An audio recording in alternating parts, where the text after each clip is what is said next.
Buongiorno a tutti e ben ritrovate e ritrovati in un nuovo episodio di A Come puntini puntini. L'ospite di oggi è Antonio Saba. Antonio è un fotografo professionista con oltre 30 anni di carriera internazionale, fotografo ufficiale di luxury brand come Hilton, Conrad e Waldorf Astoria e consulente fotografico per una famiglia reale emiratina e da 15 anni vive e lavora a Dubai. Quindi buon ascolto, buona visione e sigla!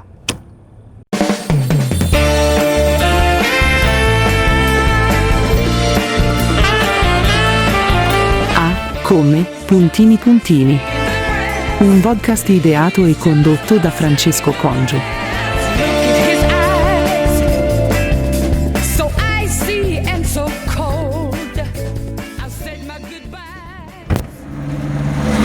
Buonasera. Buonasera a lei. Come stai? Ciao caro. Tutto bene? Bene, bene. Siamo già online? Sì, da subito. Alla fidata. Alla fidata. Giubbotto pesante? Lo tolgo? Sì, c'è caldo. Ok. Alla fidata? No, ti ho preparato, non è mica... Le prime 20 le ho fatte alla fidata e non ti dico, ma c'è... Oh, mamma mia. Era una figata l'imboscata, però era anche da gestire. Erano dilettanti, non professionisti. Come te. Tu sei preparato anche alla fidata, vero? Sì, sempre pronto. Bravo. Sono bellino, vabbè. Sei troppo bello. Belligeddo. poi Bell'occhio azzurro, no? Cioè, ovviamente. Quello rimane sempre, quello non va via mai. Vedo la cintura. Che bello. Dove mi vederti. porti? Ti porto a fare una passeggiata. Ah, premessa. Faccio rec stop, non monto. Sì, l'ho Quindi sentito. devi stare attenta a Non quello devo che dire le dici. parolacce. No, quelle si possono dire. Ho messo lo sblocco bambini. Vaffanculo, testa di cazzo che non sei alto. Brutta ragazza. Con te poi le voglio dire Sei rimasto furbo tu, No, guarda, molto meno di te. Io imparo dal maestro. Insomma. Vabbè. Ne abbiamo visto, ne hai visto di cose, ne abbiamo viste. Abbiamo visto, vabbè, qualcosina. Siamo coetanei noi, no? 6-4 contro? 6-6. 6-6, sì. Sono più sono un bambino. C'è un bambino, c'è un cucciolotto. Più o meno, quando poi si invecchia si apparisce la cosa. Aspetta, fai 60. Compio 60, il 2 aprile. Il 2 aprile, wow. Sì. E cosa farai? Io spero di essere a Dubai a lavorare, perché visto il casino che sta succedendo... Poca roba.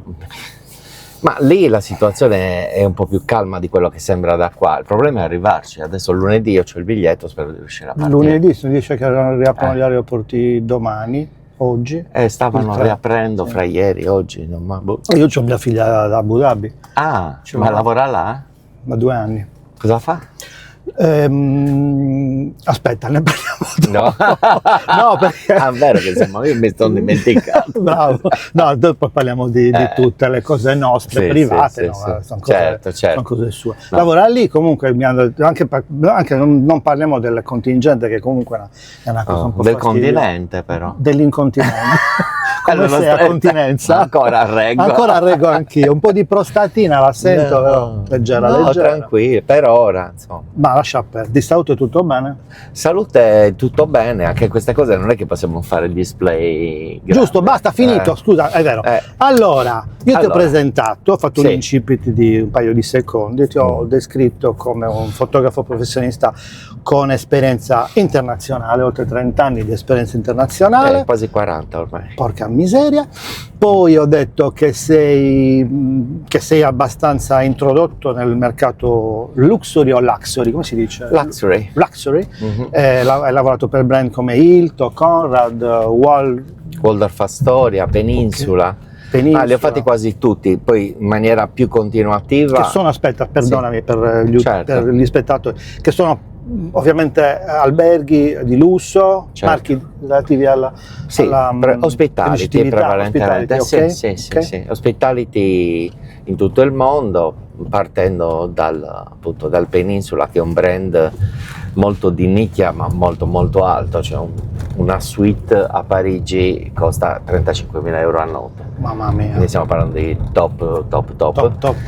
E loro li ho fatti quasi tutti e comunque sono uno storico di Peninsula, e poi da 20 anni quasi lavoro in ambito Hilton, e Hilton dentro Hilton c'è Waldorf Astoria, Conrad, sono tutti brand sotto Hilton. Ah, sotto Hilton. Cioè Hilton è il papà, dentro cui ci sono i vari, così come Marriott c'ha tanti altri Marriott. marchi dentro. E quindi si è specializzato nel settore proprio hospitality. Sì. Diciamo per tanti anni ha pagato le bollette e l'hospitality. Ma magari non solo, se sono le bollette, No, scusa. ha messo anche la linea, anche qualcosa in più. Perché... qualche cellulare. Vabbè. Però io dal 2017 circa ho iniziato ad affiancare alla produzione di immagini commerciali anche delle immagini di ricerca personale e o artistiche che hanno pian piano raschiato una quota di mercato all'interno del mio arsenale, e oggi da quest'anno proprio sto facendo prevalentemente arte. Su commessa. Cosa intendi per arte su commessa? Immagini che non hanno uno scopo commerciale. Io sono stato adesso incaricato, non posso dare troppi dettagli, però sì. Sto realizzando una campagna di immagini relative alla tradizione araba, ricostruendo delle scene. Che bello. Delle scene del passato, in modo che si costituisca una sorta di iconografia della penisola araba che è completamente inesistente. Loro non hanno né pitture né... Non hanno storia. hanno solo orale. Orale, esatto. E quindi insomma... bella questa cosa. Questa è una cosa... Ma te la sei inventata tu? No, mi è stata, diciamo, fuoriuscita da discorsi con certe persone. Uh-huh. Che poi hanno avuto loro l'idea e mi hanno chiesto un parere, sì, okay. Sì, e io mi sono attivato e sto già lavorando, cioè abbiamo già prodotto un bel po'. Ed è un progetto che andrà avanti 3, 4, 5 anni.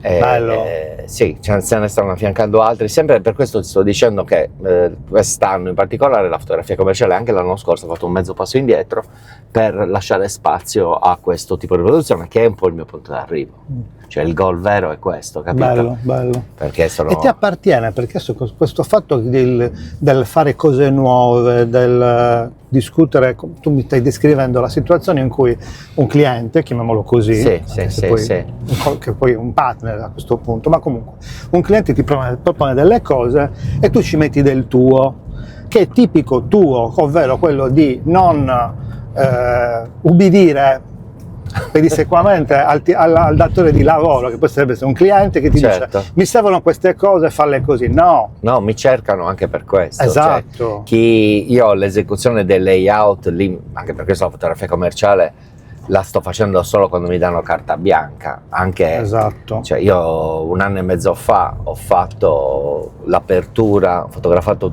tutte le immagini che servono, diciamo, per un resort gigante alle Seychelles. Cioè uno sceicco si è comprato un'isola, ci ha messo un Waldorf Astoria, ha costruito 50 ville, io ho fotografato queste 50 ville e il lifestyle e tutto quello che serve per far partire. E lo faccio però con carta bianca, cioè comprese delle immagini surreali, come faccio spesso in arte, che poi sono state utilizzate a livello commerciale. Certo. Capito? E funziona meglio, perché poi molto meglio. Insomma, in questa età in cui si usa l'intelligenza artificiale oppure le immagini stock eccetera, cercano anche delle teste che pensano fuori dalla scatola, come si dice in inglese, no? Out of the box. Ma tu hai sempre pensato fuori dalla scatola, anche quando non c'era l'AI, hai sempre avuto un tuo taglio, e questo te lo riconosco, lo dobbiamo riconoscere, perché hai fatto cose, hai spaziato poi soprattutto. Nei primi anni di fotografia industriale, insomma, sino al 2000 e rotti fotografia industriale, poi dal 2003 in poi ho un po' abbandonato, quando si è passati dalla pellicola al digitale ho lasciato la fotografia industriale, perché la macchina che usavo prima non si poteva più usare per ottenere quegli effetti, il banco ottico, sì, perché all'inizio c'erano solo il piccolo formato e il piccolo formato non mi consentiva di ottenere quegli effetti che io amavo. E poi anche il mercato, io ho un po' sempre seguito quello che il mercato poi mi suggeriva, cioè ho sempre seguito la corrente, non mi sono mai opposto più di tanto, quindi sono arrivate delle occasioni di fotografia, di viaggio, di food, e quindi sono finito nell'hospitality, viaggiando, eccetera. Ecco, per esempio, facciamo Eh. io non lo so perché non ne abbiamo mai parlato, quando ci siamo visti abbiamo parlato di altre cose, ma non di questo. Come è avvenuto questo tuo spostamento dall'Italia, diciamo, ovviamente dalla Sardegna all'Italia, e ti trasferisci a Dubai d'emblée oppure c'è un passaggio? Allora, io la mia storia proprio in Sì, passaggi perché l'ho detto veloci. che ti sei trasferito a Dubai da 15 anni. Sì, nel 96 io sono andato in America e sono stato un anno circa in America, poi sono tornato qua e da qui però ho lavorato poco per qua, ho sempre lavorato molto per i mercati esteri. Io nel 2003 inizio ad andare fuori veramente, nel 2004 faccio la campagna pubblicitaria mondiale per lo Stato del Costa Rica e con Hong Kong, però sempre tenendo come base qui. Poi nel 2012 un ragazzo sardo che viveva a Dubai e che era il più importante marketing manager per l'hospitality del Middle East, un ragazzo di Arbatax, mi becca su Facebook, iniziamo a dire 4 cazzate su Facebook alla mia maniera. A che lui mi chiede, prima di tutto mi chiede se gli potevo dare delle immagini del mio libro delle paste per un ristorante che lui stava aprendo là per conto di Intercontinental. Gli diedi quelle immagini, grande amicizia partita, dopodiché mi dice: senti, ma io devo rifare tutte le foto dell'Interconti di Dubai, e sono partito e sono stato lì 20 giorni, gli ho fotografato tutto l'albergo e da questa amicizia ho procurato un lavoro dietro l'altro, per cui io nel 2013 mi sono guardato e ho fatto il tentativo, sono andato lì a 6 mesi e poi un anno e poi sono rimasto, capito? Ho preso per una serie di motivi, compreso l'organizzazione, il tipo di tassazione che c'è là, insomma una serie di cose che fanno di Dubai per un freelance come me una sorta di paradiso, capito? Certo. Anche se, ripeto, il mio mercato non è solo Dubai, anzi Dubai può essere un 40, 35-40%, il resto è mondo. È il mondo. Beh, vedo quante volte ti sposti, però facciamo un bel rewind. Classe 1976, diploma scientifico, poi diploma all'Istituto Europeo di Design in fotografia pubblicitaria. Prima edizione? Sì, primissima edizione di Cagliari, sì. Importante 1987. dirlo, questo perché? Cosa è successo? È successo che ha aperto a Cagliari l'Istituto Europeo l'anno in cui io mi sono diplomato allo scientifico, con botta di culo, segno dell'universo. Io ero già pronto, dovevo andare al DAMS a fare arti, musica e spettacolo. A Bologna. Sì. Poi apre questa scuola di fotografia, io da quando avevo 15 anni bazzicavo come te. Quando inizia, esatto, a 15 anni. Regalarono una reflex a mio papà. Mia mamma regala a mio papà una reflex, io la confisco e mio padre non l'ha mai vista, forse mai usata, mai. E lì era una reflex completamente manuale, inizio a comprare la rivista Fotografare.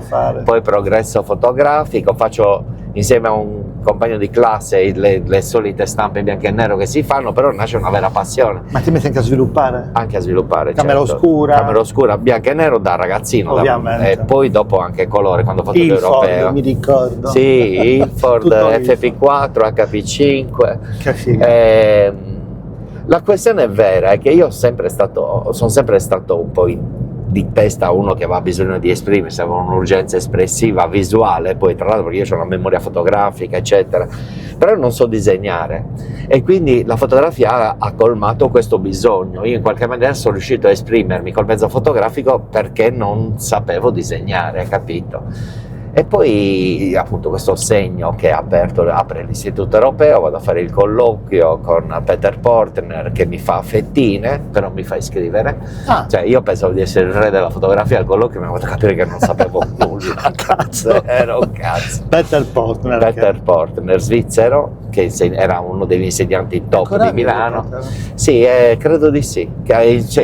Non ho notizia, ho perso i contatti, lui se ne andò, un carattere un po' particolare, se ne andò dalla Sardegna un po' correndo, sì, vive in Svizzera comunque, sposato con una ragazza sarda e ha N figli, ho notizie di rimbalzo, però non ho contatti. Oggi Peter quanto ha? Io ho 60, lui No, ha 80, sì, 75 così, sì, perché lui aveva 33 anni quando io ne avevo 20, più o meno. Quindi ci siamo.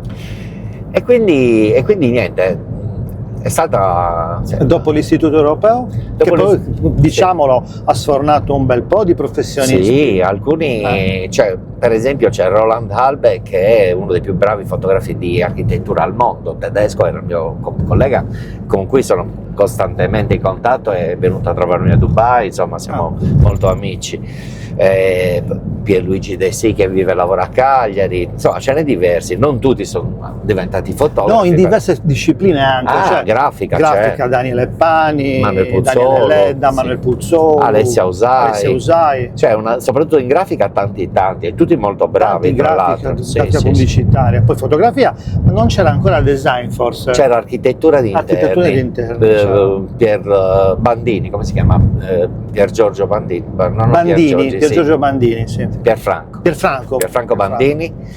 E vabbè, anche altri. Adesso Michele. Comunque è stato un bell'anno quello. Forse sì, sono stati, guarda, 3-4 anni, 3-4, sino alla quarta stagione hanno continuato ad andare. Poi c'è stato un fenomeno, secondo me, dove hanno messo a insegnare gli ex allievi che non avevano nessuna esperienza di mercato, pur essendo tecnicamente bravi, e lì si è iniziato a fare un passo indietro, poi chiuse, poi venne riaperto, però ancora oggi è riaperto, però è un po' diverso da quello che ho fatto io, insomma. Sì. Non so. Ok, dopo l'istituto? Dopo l'istituto apro insieme a Pierluigi De Sì e a Stefano Corda uno studio fotografico grande, per 3 fotografi, chiedendo un contributo nazionale, la legge 44. Che conosco. Sì, abbiamo preso allora 200 milioni di lire per fare lo studio, che noi siamo comprati il top dei top, sì, Sina, Hasselblad, come si like there is no tomorrow. Però sul mercato eravamo un gigante, in un mercato che ancora non... asfittico. Sì, cioè noi... Poi dare da mangiare a 3 fotografi sotto lo stesso studio, per cui ragazzini, io avevo nell'87 avevo 21 anni, 21 anni. Un bimbo, e mi sono fatto sino al 96. Nel 96 però ho fatto tante esperienze, ho fatto tanti lavori anche nazionali dentro supporti visivi.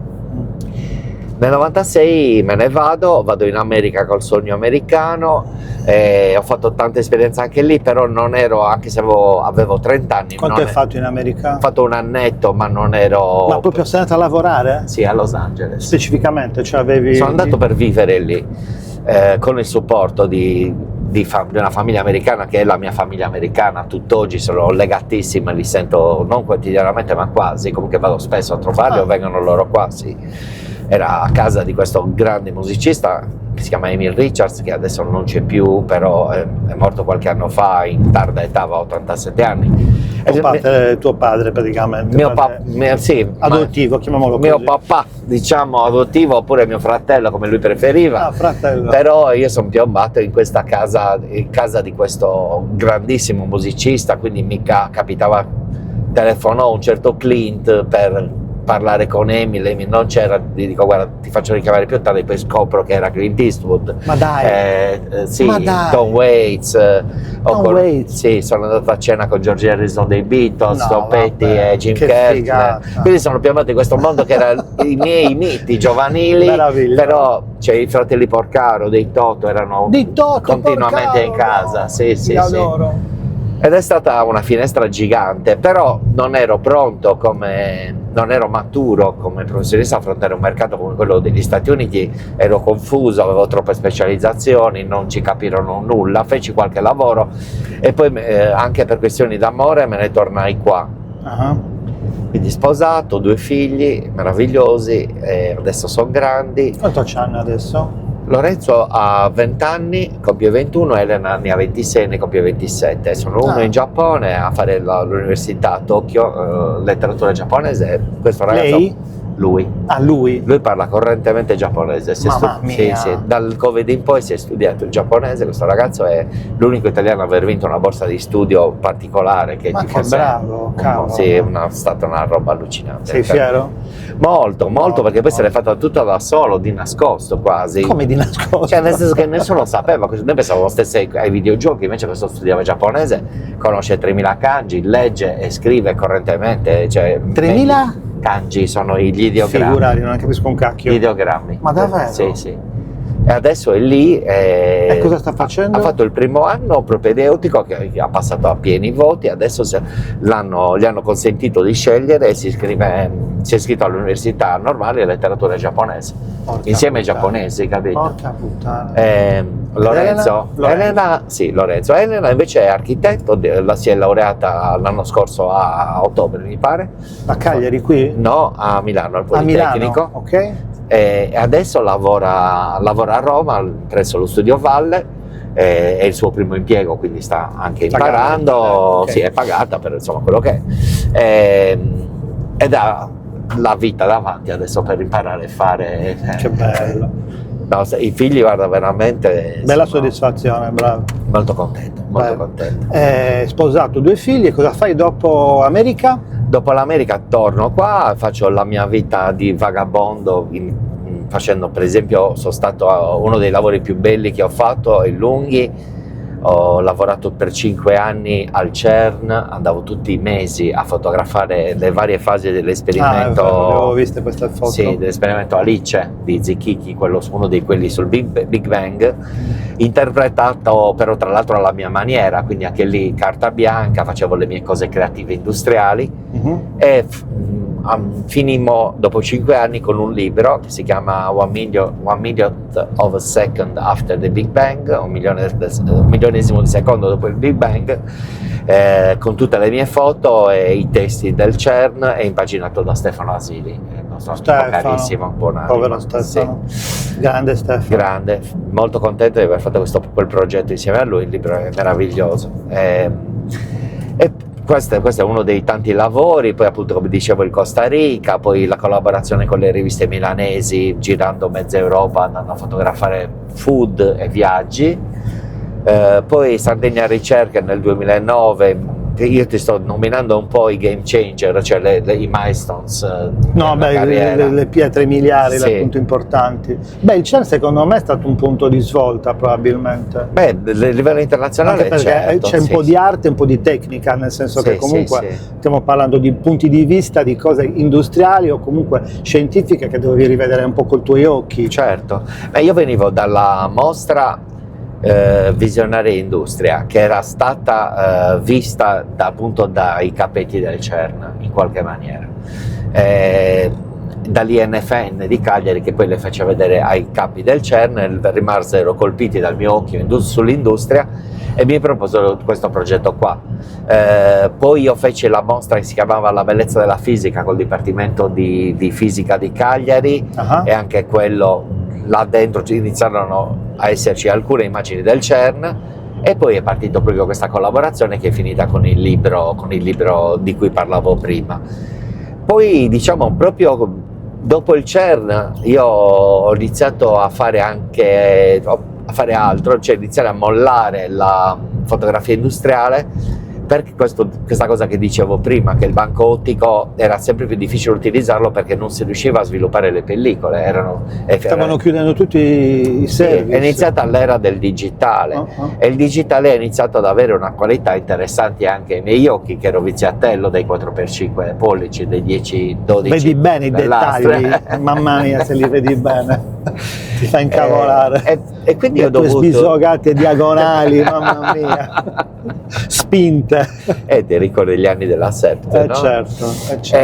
Ho imparato molto da te, lo possiamo dire, qualcosa l'ho imparato. Ma dai, stavamo imparando, no, crescendo tu insieme. Eri già, per il tuo settore eri il numero 1 per me, cioè non voglio citare nessuno, no, però comunque ci siamo divertiti molto a vedere le cose col tuo punto di vista, e io ho assimilato come una spugna, ho imparato a usare le luci che non sapevo nemmeno esistessero nella fotografia, mi hai insegnato tutta la luce sia naturale che artificiale, e poi questi tuoi punti di vista, le sbisogate angolari le chiamavamo, però erano i bordi, lavorai sui bordi. Lavoravo sui bordi, andavo a far morire le immagini sui bordi, appunto con dei basculaggi si chiamano. cioè piegavo l'obiettivo in modo che sulla pellicola arrivasse sempre meno luce in un bordo, e mi piaceva un sacco come la pellicola a un certo punto, il punto di passaggio fra immagine e non immagine era questa roba sfrangiata che mi faceva morire, perché Ti piaceva a te, ecco, ti piaceva a te, proprio ti faceva morire. sì, perché poi io poi cosa sono? Io non sono un fotografo che documenta l'esistente, io ho sempre cercato di interpretare col mezzo fotografico. Infatti poi dopo, negli anni, i vari critici d'arte che hanno scritto su di me, perché io poi feci un libro curato da Vittorio Sgarbi che c'è stata Chasing Beauty? Chasing Beauty, sì. Poi parliamo di Chasing Beauty, che mi piace. 2017. Questa Chasing corsa Beauty. verso la bellezza, come Sì, la interpreti Chasing? Chasing è alla ricerca, alla caccia della alla bellezza, caccia. sì, diciamo cercando di acchiappare la bellezza, perché poi alla fine anche nell'industriale, io l'ho chiamato Chasing Beauty perché io sono sempre andato a cercare la bellezza anche nei posti brutti. Esatto. Io mi ricordo, Mattatoi, Mamma mia. ti ricordi, per la Sept, cercando di trovare un'estetica in cose che un'estetica non ce Pazzesco. l'avevano. Io feci un lavoro quando ero dentro supporti visivi, siamo andati a fotografare, non mi ricordo quante, 200 aziende italiane start-up che erano state finanziate dalla legge 44, sì. e tutte quante dovevano sembrare belle, ma spesso quasi non c'era azienda, Non e lì c'era c'era la ricerca della... Ma lì hai sviluppato la tua creatività. Hai detto, Sì. non so disegnare, ma sei un creativo pazzesco. Cioè, Lì io l'immagine mi nasceva in testa, e poi avevo tutti i mezzi tecnici per poter realizzare qualunque cosa, da pubblicitario ovviamente, cioè se ti danno un disegno e dici lo devi fare così, io so come farlo, qualunque cosa mi diano, e quindi ho sviluppato una capacità di ottenere, di riuscire a realizzare ciò che mi si visualizzava nel cervello. E quindi niente, sì. Chasing Beauty è un'antologica. Io praticamente ho conosciuto Cristina Mazzantini, che è Renata Cristina Mazzantini, è attualmente il direttore della GNAM di Roma, Galleria d'Arte Moderna Contemporanea. la Galleria d'Arte Moderna, ok. Sì.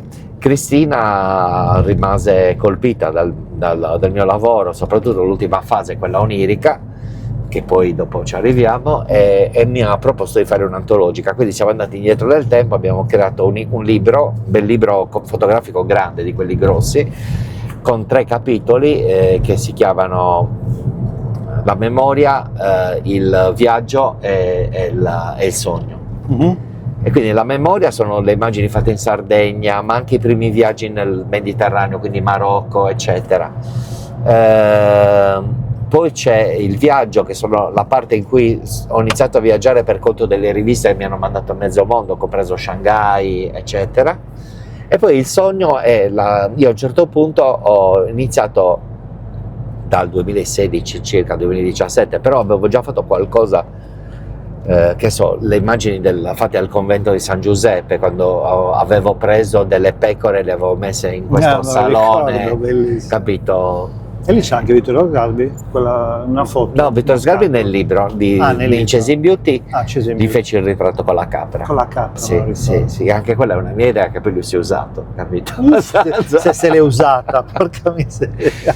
E quindi l'idea in uno stato di coscienza alterata dovuta, che so, appena svegliato, il sogno, comunque momenti in cui non sei proprio, diciamo, in controllo, mi venivano queste idee e le buttavo giù, diciamo, su carta, e poi le ho realizzate. Quindi a Bangkok ho realizzato questa immagine di questa dea del fiume, in questa baracca abbandonata sul fiume, che fa il bagno in una vasca gigante con un pesce gatto da 40 kg, che diventa il suo amante, idealmente.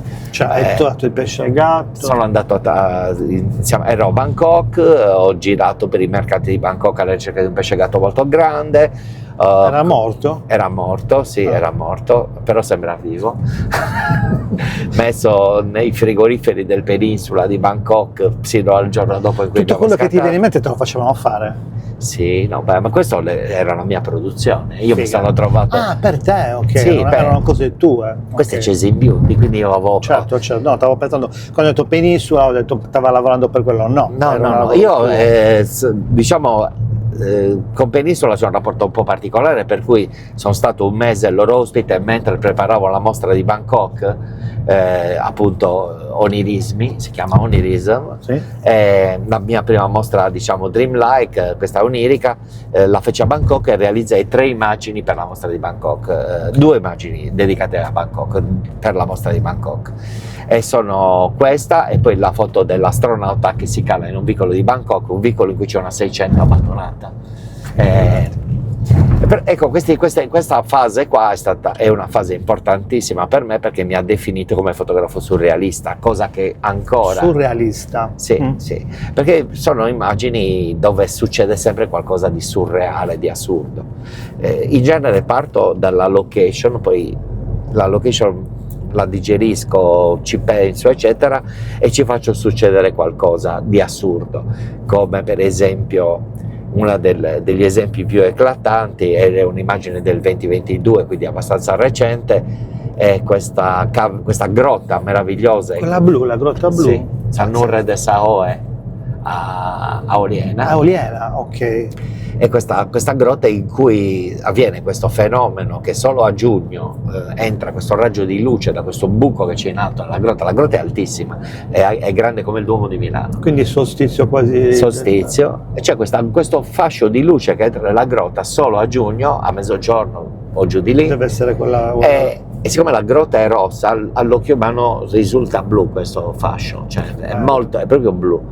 E quindi io mi sono immaginato che cazzo ci faccio succedere, e allora ho pensato passavamo sulla Terra leggeri, e ho immaginato di essere 3000 anni fa, okay. Quindi ho pensato a un gruppo di protosardi che adoravano la luce con una piramide umana, quindi mi sono portato 14 acrobati, li ho spogliati, nudi come vermi, li ho sporcati di fango, poi era cioccolato perché il fango diventa bianco e il cioccolato resta marron, e li ho messi in piramide verso la luce. È un'immagine molto bella che io adoro e che mi ha dato tante soddisfazioni. Una ragazza emiratina è scoppiata a piangere in mostra quando io l'ho portata a Dubai, perché è bello il bridge che si crea con una cultura diversa, però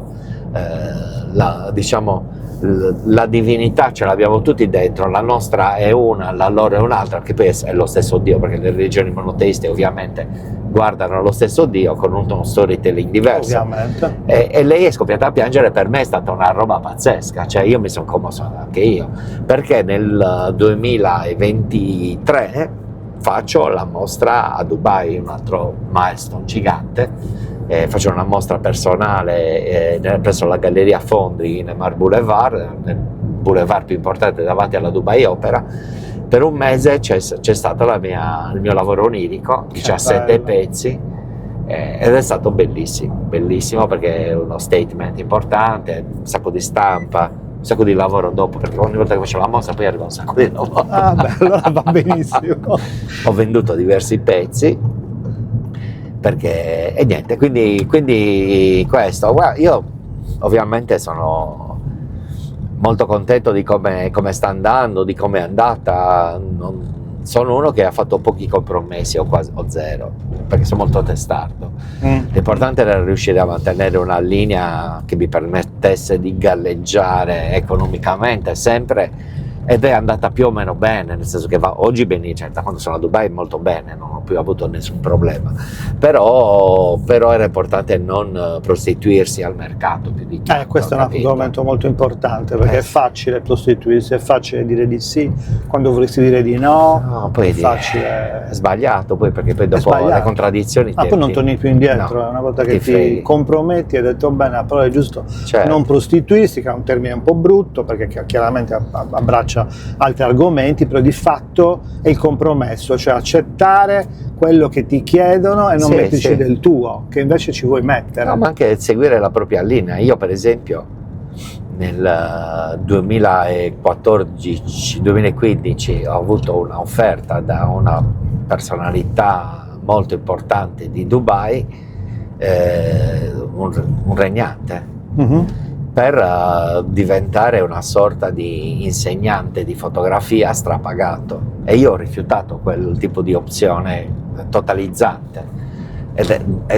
Magari Cioè ti stavano chiedendo di fare cosa? di fare l'insegnante privato di fotografia per una certa persona, importantissimo.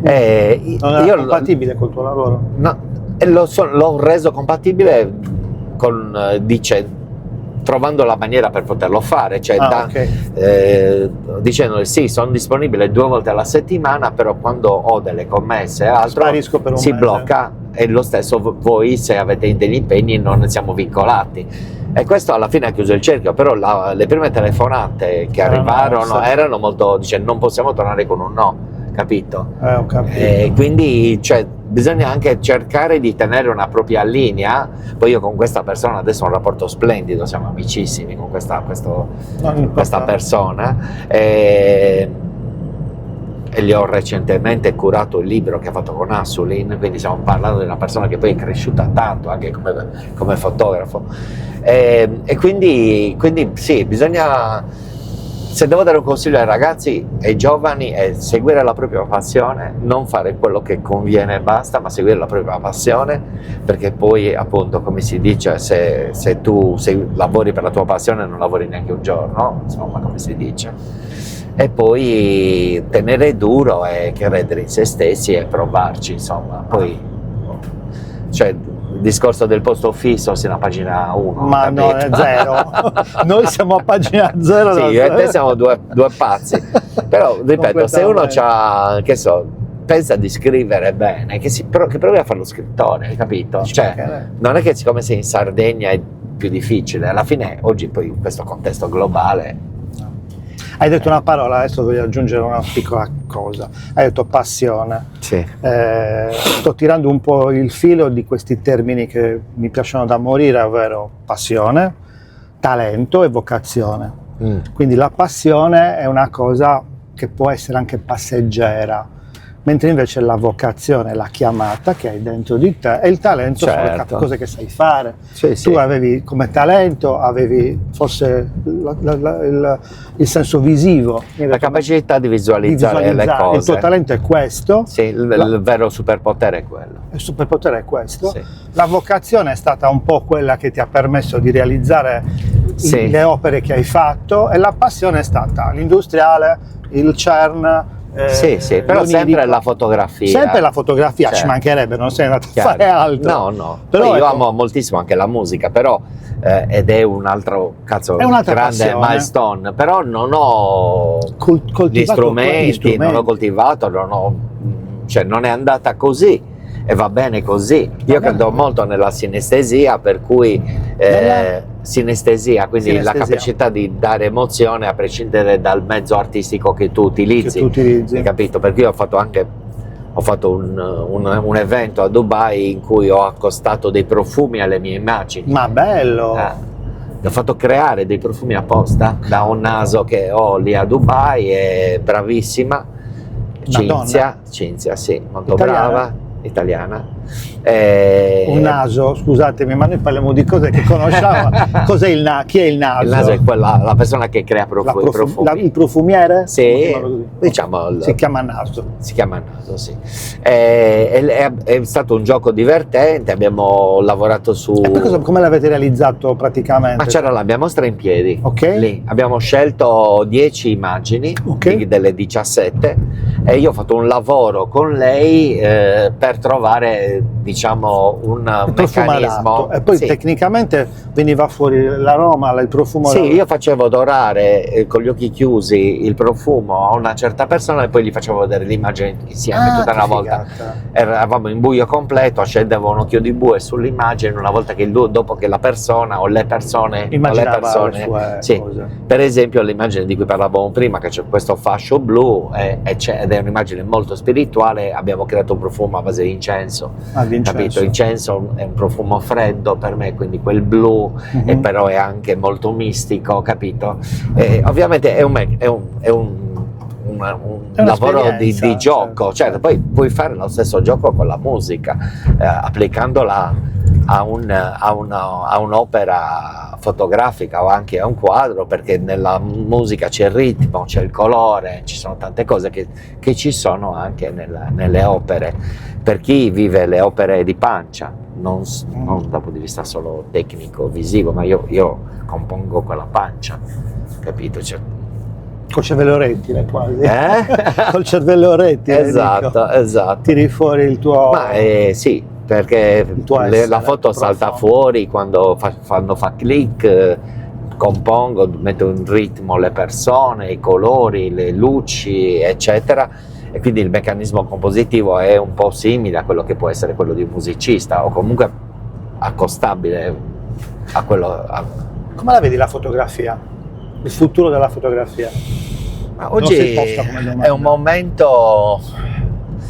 Ma guarda, la fotografia sta sopravvivendo e io non pensavo, quando hanno iniziato a usare, ad avere cellulari tutti e tantissimi fanno le foto, perché comunque la gente riesce con i cellulari a fare delle discrete foto, perché i cellulari dal punto di vista tecnico ti aiutano tanto, però si è anche sviluppato un certo gusto estetico delle persone, per cui ci sono modi di fare le foto che prima non si conoscevano, hanno imparato, fanno il bokeh, quindi la possibilità di usare una molto fine profondità di campo, quindi sfocando il dietro e il davanti, lo fanno digitalmente. Certo, è una fotografia imbastardita, però è anche, io non sono, cioè sono contrario a utilizzare queste immagini per utilizzi seri professionali, però è comunque una forma espressiva, non è che mi fa tu dici da lì dovrebbero passare al professionale, chi veramente è interessato, chi è veramente il talento, poi passare a quello. Qualcuno lo fa, poi magari,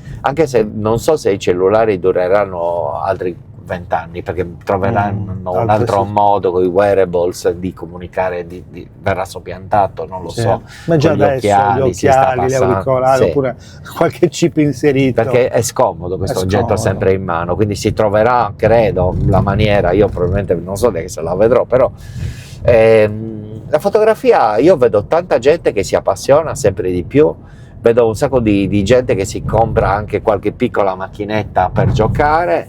Poi la fotografia è un mezzo espressivo, non una cosa chiusa, capito? Quindi la fotografia può essere Henri Cartier-Bresson, che fotografava la storia cogliendo attimi quello che fa un po' Steve McCurry, anche se probabilmente qualcosa lui la costruisce, oppure può essere Gregory Crewdson o Julia Fullerton-Batten, che creano i tableau vivant, che sono quelli che faccio io, cioè quindi costruiscono una scena come se fosse un film dal fotogramma unico, dal fotogramma solo, quindi costruisci una scena, racconti una storia completamente costruita e poi realizzi lo scatto.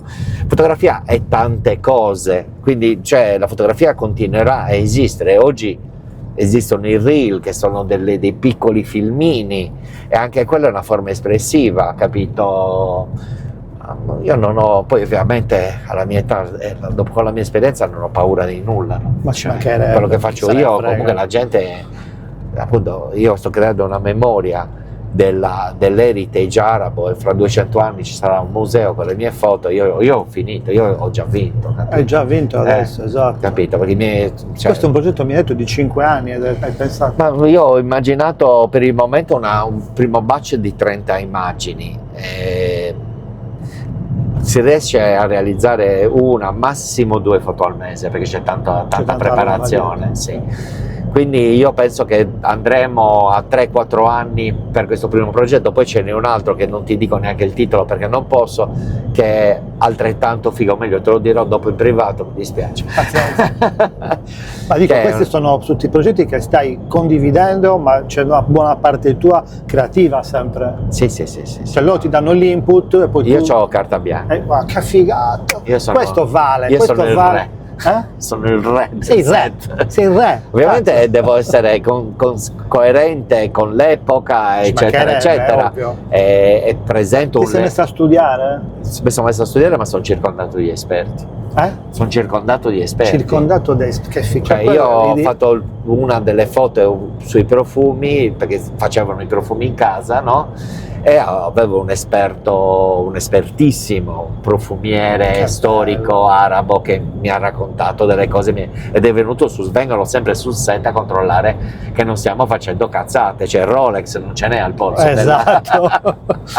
Anche se negli anni 40-50 ce li aveva, lo so, si vestivano, ho visto delle foto. Loro avevano, la cosa che mi ha colpito, che a me non piace, quindi ancora non l'ho utilizzato, è che sul Kandura negli anni 50 la giacca. L'ho vista. Il blazer. Infatti loro mi hanno detto allora facciamo questa col blazer, io non capivo, sarà un blazer arabo. Te lo giuro. Poi è arrivato sul set la giacca occidentale, ho detto ma no. Gli hanno pagato agli inglesi insieme alla Land Rover, esatto. si mettevano il blazer. Poi c'ho nella scatto del mercante di perle ho degli oggetti occidentali come la radio eccetera, La radio. Lì ci sta. Ci sta. Nel suo la penna stilografica. Sì. Però vabbè, un lavoro meraviglioso dove sto imparando un sacco. Io tra l'altro vivere in Medio Oriente tanti anni mi ha fatto avvicinare alla loro cultura, che rispetto in maniera esagerata. Noi in Occidente non sappiamo nulla, cioè veramente un sacco di cazzate a me mi hanno messo in testa da quando ero bambino rispetto agli arabi eccetera. L'Islam è una religione molto più accondiscendente rispetto al nostro cristianesimo, cattolicesimo.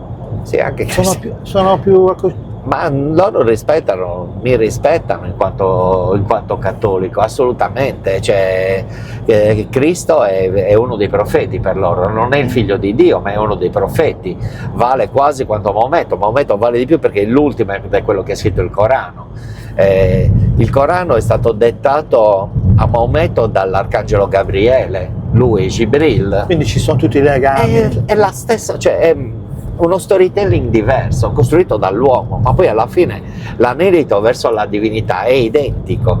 Poi c'è tutta la questione della condizione della donna, ma sono rimasugli di scelte politiche fatte in epoca passata per il controllo della persona, capito? E oggi negli Emirati Arabi Uniti, che è un paese decisamente all'avanguardia per queste cose, le donne lavorano, non hanno l'obbligo di coprirsi assolutamente, cioè chi si copre lo fa perché in famiglia è tradizione coprirsi, però non si coprono il viso. Le signore molto anziane usano una sorta di maschera di metallo che tra l'altro è bellissima, si chiama burqa, quella con una specie di baffoni. Pazzesca, sì. E lo usano loro, le donne anziane, perché è tradizione, così come mia nonna si metteva il velo in testa per andare in chiesa. Uguale. Cioè, tieni conto che l'Islam mi pare sia del 600, dell'800 d.C., quindi ci sono 800 anni di differenza per maturare anche, capito? Poi tutti gli estremismi sono da condannare per me, sia i loro sia i nostri. Anche i nostri, cioè. E se noi guardiamo cosa possiamo aver combinato 800 anni fa con l'Inquisizione, bravo, devo per dirti con le crociate prima ancora, cioè solo perché Dio lo vuole, o cosa fanno oggi gli israeliani, scusami se dico una cosa del genere, però cosa fanno con la scusa della religione? Ma di cosa vogliamo parlare? Io ti assicuro, io sono innamorato degli arabi perché mi hanno accolto come un figlio, mi hanno consentito di esprimermi, è tutto molto semplice se segui le due regole, cioè devi essere rispettoso degli altri e non ti devi drogare, punto. Per il resto noi beviamo, facciamo le cose, tutto quello che facciamo qua, ma ovviamente non è tollerato la maleducazione, cioè io non posso picchiare uno per strada, cioè qua ti sbattono in galera per un giorno, lì ti fai 3 mesi, capito? Come minimo, ma sì. Ho saputo anche che se sbagli guidando finisci lo no, se sei bevi e guidi, sei un coglione, ti ritirano la patente, ti fai 1 mese di galera e se sei sfortunato ti risbattono fuori, capito? Però ci sono 2 regole che servono a far funzionare il posto. Poi è vero, non è una democrazia, abbiamo la fortuna, sappiamo che è una democrazia. Sì, però lo sceicco è un monarca illuminato, è una persona. Monarchia illuminata, ci auguravamo sempre un governo così. Sì, la monarchia illuminata. Non è che io sono una persona diciamo simpatizzante di sinistra, quindi però muratore di sinistra. Dovevo presentarlo così. Anto, come ti presento? Un onesto muratore di sinistra. Bellissimo. Però lì si vive bene, guarda, si vive proprio bene. D'estate fare una basca e morri, quindi me ne devo andare, per non sardi, fa un caldo da morire. Basca e Morri, Friuse e Galera.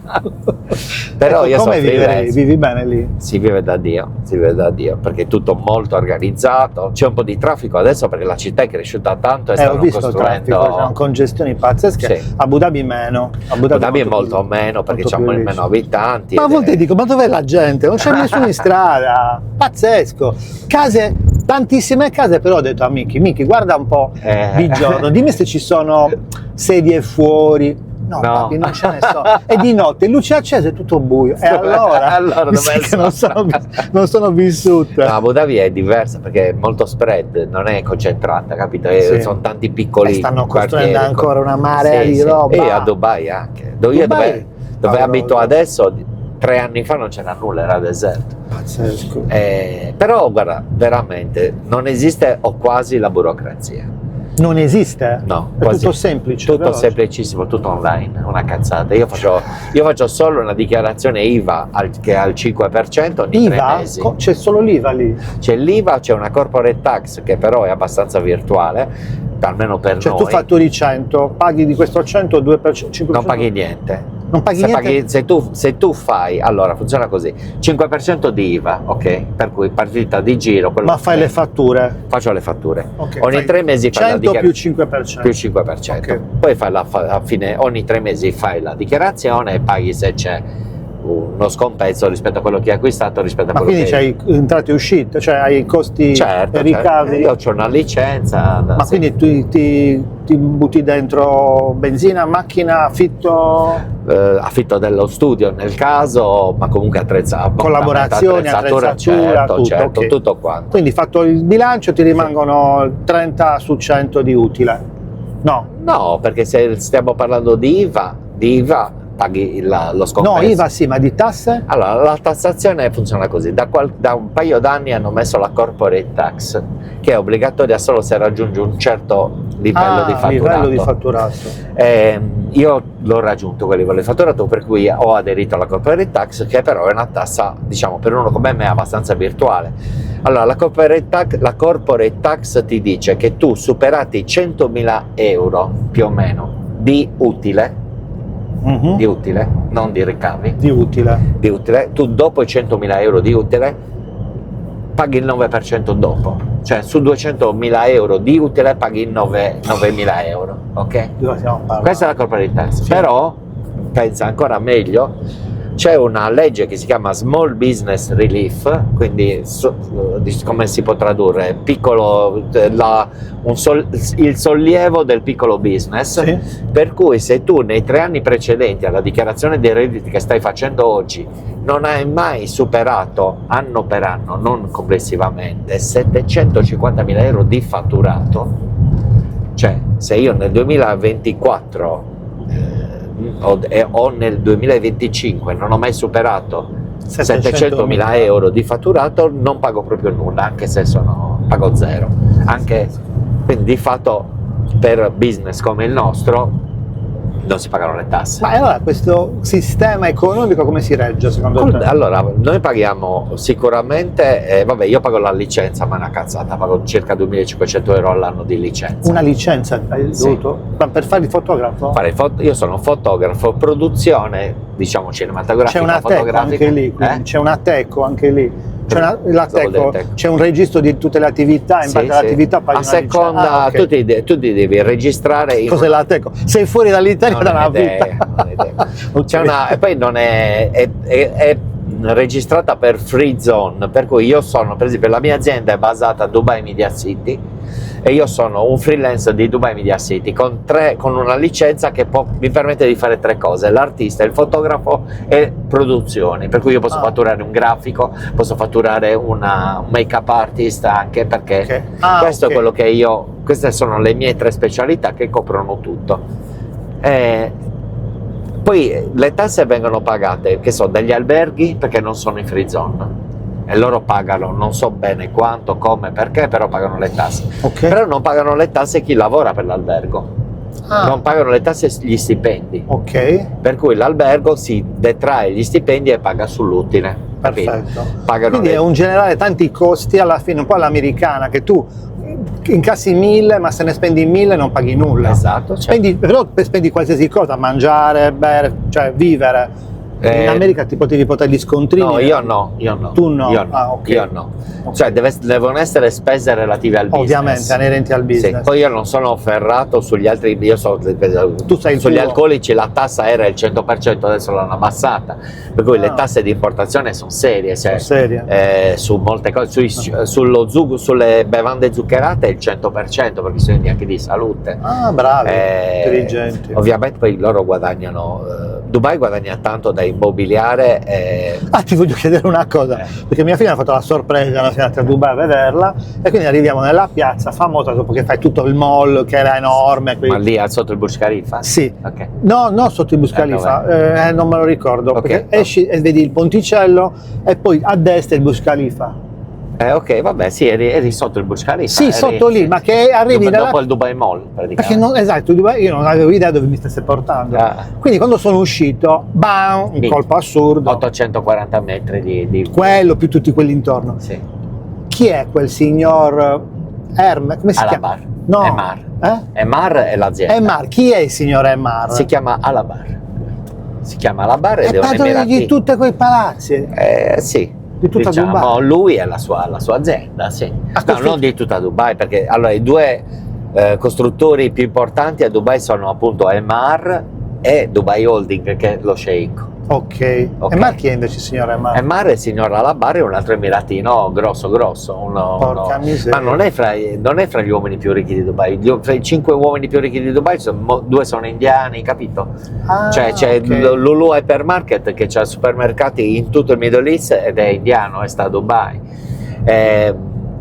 Ma hanno iniziato negli anni 50, 60? Insieme Negli anni 70, 70. diciamo che Dubai è esplosa nel 91, stiamo lo so. parlando ieri. E ieri! Cioè prima del 91 c'era deserto, qualche building, e poi è stata una velocità pazzesca, ma ancora oggi, io sono arrivato 15 anni fa e molte delle cose che ci sono oggi non c'erano, compreso un'isola davanti a dove abitavo prima, capito? Un'isola grande dove c'è la ruota più grande del mondo. Ma com'è successo questo? Tu riesci a Ah, capire? la storia è nota, cioè No, loro- la velocità, da cosa dipende? risorse finanziarie e risorse umane a basso costo, Quindi che- indiani, pakistani. indiani, pakistani, nepalesi, però è tutta gente che ti assicuro non vuole andare via da Dubai, loro stanno bene perché pur vivendo una vita che per noi occidentali è incomprensibile, perché dormono in 5 in una stanza, però hanno l'assistenza sanitaria, hanno uno stipendio che rispetto al loro paese è 5 volte tanto, 10 Come volte minimo, tanto quello certo. che guadagnavano, mandano ben più della metà, 2/3 dello stipendio a casa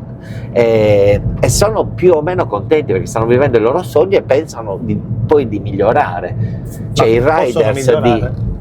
Sì, qualcuno è diventato ricco dopo 10 anni, poco 10 anni. Mhm. Cioè magari ecco, chi fa il muratore è più difficile, però se c'è un po' di spirito imprenditoriale a Dubai puoi fare i soldi, capito? E non è che se sei nepalese non li puoi fare, li fai se sei sveglio. Sono aperti loro a questo fatto o Assolutamente. considerano una classe inferiore? No. O siamo tutti inferiori per loro?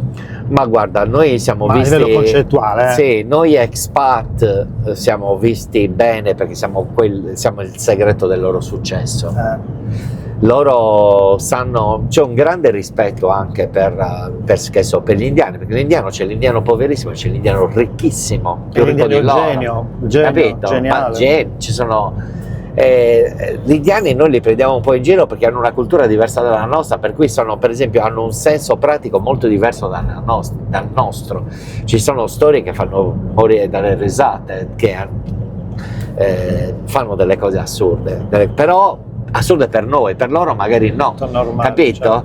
certo. Per cui, ma guarda, alla fine io non posso che parlarne bene perché è un posto in cui si sta davvero Ma lo bene. conosci? Io infatti mi piace anche, oltre a parlare di fotografia, volevo appunto affrontare l'argomento. Adesso c'è il Ramadan, io C'è il Ramadan. certo lo mi metto a mangiare per strada davanti a chi sta facendo il digiuno, o non mi metto a mangiare in taxi con il disgraziato poverino che sta morendo di fame, per una questione di rispetto. Però per il resto i ristoranti sono aperti e tutto. Ma funziona tutto anche in quel periodo? Tutto funziona, sì. Rallenta un po', cioè gli uffici chiudono, che so, alle 3, perché vanno a fare l'iftar subito dopo. Cioè l'iftar è l'ultimo pasto, cioè il primo pasto che fai dopo il tramonto, cioè allora sono 5 volte pregano, poi c'è il pasto dell'alba che si chiama sukur e il pasto del tramonto che si chiama iftar. 2 pasti al giorno? Sono questi 2 pasti al giorno, sono 2 pasti principali del Ramadan, capito? E si sfondano. E c'è tutta una pratica, per cui iniziano col dattero che gli apre lo stomaco, che gli dà energia, poi pian piano si mangiano l'Atalanta, capito? L'Atalanta, ed è bello per noi occidentali bastardi che invece abbiamo pranzato, abbiamo ancora lo steichino qua, poi andiamo a fare l'iftar molte volte. L'hai fatto? Certo, adesso che torno che siamo ancora in pieno Ramadan non più ora, capito? Perché poi si mangia divinamente, cose buonissime, ed è un'occasione di festa. Io anche il Ramadan lo rispetto molto, è un modo serio di fare la religione, perché è quasi una pratica meditativa. Tu mediti? Io medito. Da quanto tempo? Va bene, dal 2017 circa, però è una cosa che ho sempre avuto più o meno. Io ho fatto delle esperienze in Costa Rica dove vado quasi tutti gli anni con degli sciamani, mi sono avvicinato un po' a un certo modo di pensare, di fare, e quindi non seguo una routine quotidiana, però vivo spirituale, ho le mie certezze attuali e pratico una meditazione spirituale importante che mi aiuta a combattere. Sono riuscito, io soprattutto sul set avevo e ho ancora qualche volta la gestione della rabbia, perché mi incazzo quando le cose non me le fanno come devono essere fatte, però questa cosa ci sto lavorando pian piano. Ti arrabbi molto ancora? Meno. È capitato da poco, quindi non riesco a dire niente, che non lo faccio più, perché è capitato da poco che abbiano fatto veramente una trappola, veramente. Una trappola? È una trappola nel senso che ho rischiato di non riuscire a fare lo scatto come volevo, capito? Quindi è per una questione proprio di leggerezza, soprattutto da parte del mio staff, e quindi mi sono incazzato col mio braccio destro, tra l'altro mi sono incazzato pesantemente, e la cosa ti fa male, però. Mi ha dato fastidio, anche mi sono pentito, perché è il modo sbagliato, non è il fatto che io mi sia arrabbiato. Arrabbiarsi è giusto, sei uscito di testa proprio. Mi ha fatto uscire di testa, perché io soffro come un cane, perché se ti ammazzassero un figlio quando la foto non stai, capito? Non viene come l'ho pensata. Ma poi c'è tutto un sistema, con tutto il lavoro che ci ho messo, e se succede per una questione di leggerezza da parte di una persona pagata, io mi incazzo. Ma è successo anche, che so, alle Seychelles, che mi hanno affidato a questa persona poco esperta, questa ragazza, che poi eravamo su un'isola deserta a 20 minuti dall'isola principale, quindi isolati da tutto, e questa ne ha un po' approfittato, pensava di prendere dei vantaggi nel prendere il comando del set, e io l'ho rimessa a posto, prima con le buone, poi con le medie buone, poi con le cattive, alla fine l'ho fatta sostituire, però mi è costato il fegato, capito? Molto. E capita, devo imparare, e sto cercando, sicuramente è migliorata la situazione, a gestire il modo, capito? E magari anche a demandare certe azioni al mio assistente o a qualcuno che delegando riesce a spostare la tensione. Esatto. Ciccio, lo sai che abbiamo fatto un'ora? Di già, ma come passa bene il tempo quando si sta benissimo. Sono contento. Purtroppo io non posso farla durare troppo, ma parlerei ancora per quanto cacchio parlerei. Poi noi due siamo cinture nere di cazzate. Di cazzate. Quanto mi hai fatto ridere tu nella mia vita? Peccato che ci vediamo poco, però quando vengo dobbiamo andare a mangiare una cosa assieme. Ma volentieri. Così ci raccontiamo un po' di cose che non si possono dire. Esatto, però dobbiamo lasciarci con il progetto si chiama come puntini. Io faccio una domanda stupida a tutti quanti, ma in virtù del fatto che abbiamo parlato di certi argomenti, non lo so che cosa ti può venire in mente, ti chiedo, come? Ma deve iniziare con la parola. Ovvio. Viene una parola brutta e sanno che non si può. Puoi dirla? No, non diciamo. Non lo diciamo. In sardo la puoi dire, però no. Sì, no, ma è una parolaccia, non si può Ok, dire. dai, No. una parola- Anche se è un po' il mio modo, non la dico, però non sarebbe completamente fuori luogo, perché io quando ho una cosa grande, un problema grande, a un certo punto dico ma vaffanculo, capito? Lo so. Capito? Fanculo italiana però. No, io è sardo. un'altra, è aminculo. Amiculo.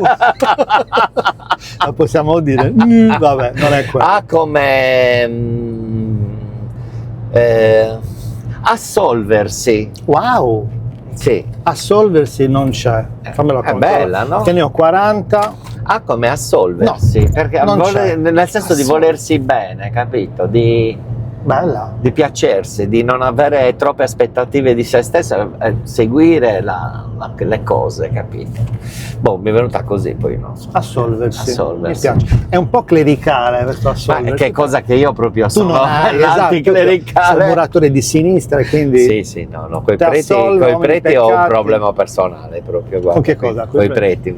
non me ne parlo. Non diciamo Non altro. ne parliamo, non ne non ne parliamo. parliamo, no. Assolversi mi piace Dai, molto. no, mi piace come una molto. cosa personale proprio. No, ci Sì. sta, ci sta. Ti sei assolto?